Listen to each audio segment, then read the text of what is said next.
intro.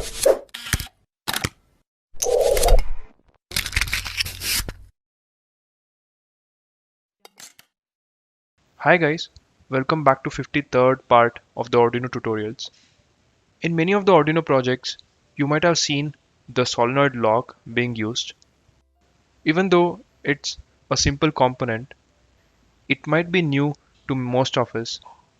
So in this video, we'll try to explore the solenoid lock, starting from the basic working principle, interfacing with Arduino. At the end, we'll make a simple project on controlling the lock state using single push button.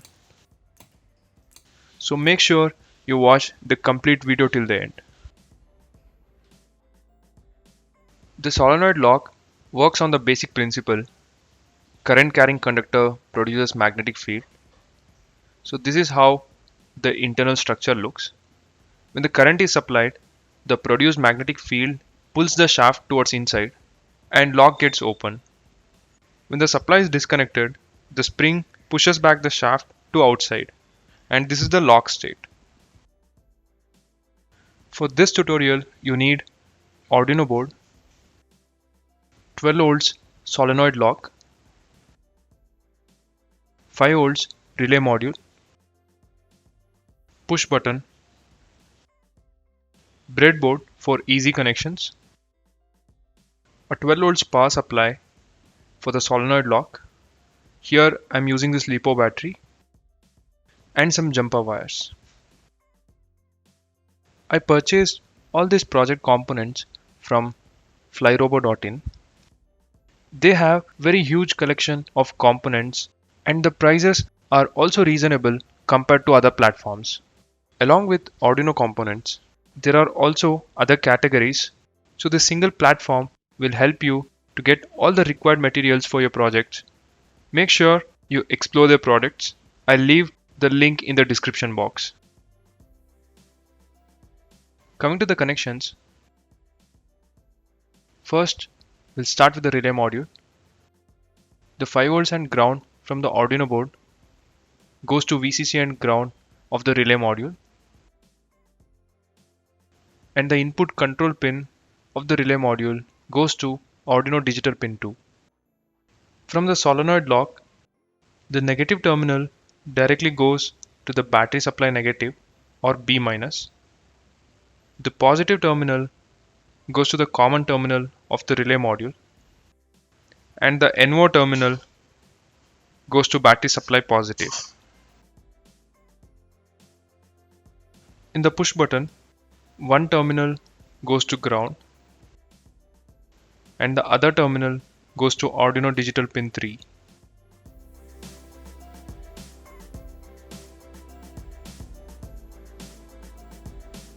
You can get the circuit diagram reference link from the description box.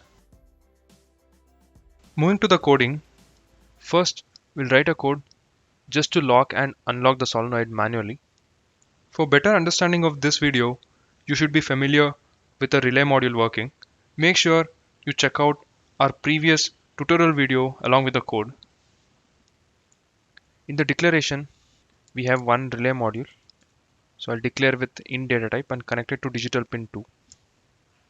In the setup, we'll make this pin as output. So it's a digital device. We can use digital write function. Relay pin to be pulled low. So in relay also it's opposite. If we make it low, the relay gets activated. So I'll upload this code.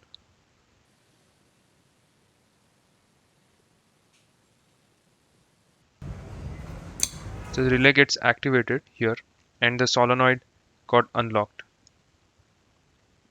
So instead of low, if I make it high,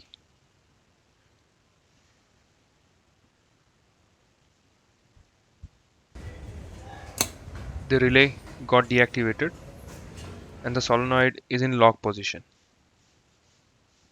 So our final project is to control the lock position using a push button. So we'll start updating this code. In the declaration, I'll declare a switch connected to pin 3.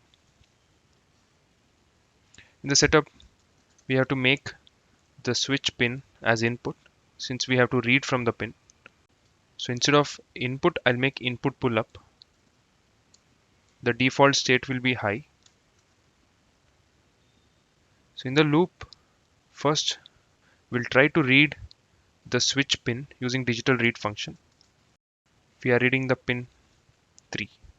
So this status will store it in a variable switch state. So now we have to check the state of this variable if it is getting changed based on the switch press. I'll use simple if statement. If switch is pressed, then this variable will go to low since it is connected to ground. So inside this if statement, we have to toggle the variable. I'll declare one more variable here, lock state. By default, I'll make it 0. So if switch is detected, I'll update this variable with a toggled value. So every time the value of this variable keep changing. Manually making it high, I'll use the value from this variable. We'll upload this code and see how it works.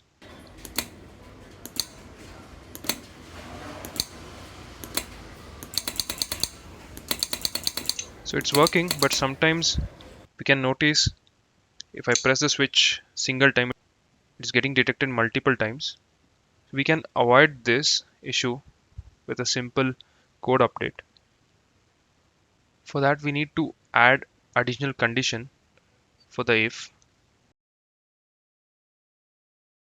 So we have to check the present state of the switch should not be equal to the previous state. And this previous variable will be stored with the present value at the end of the logic. So if I keep the switch continuously pressed, this condition will fail and it will not trigger this lock state. So I'll also declare this variable at the top, and this value will also be 0 by default. So we'll upload and see the working again.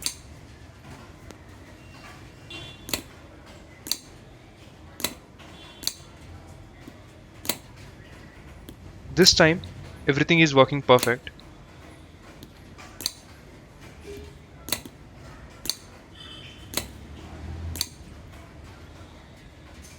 So that's all on the solenoid lock and the basics. I hope you understood the concept. The same thing, you can use it for multiple projects. In the coming days, we are planning to make fingerprint based lock system using this same module. Stay tuned and subscribe for more interesting projects. Thank you for watching. We'll be back in the next video.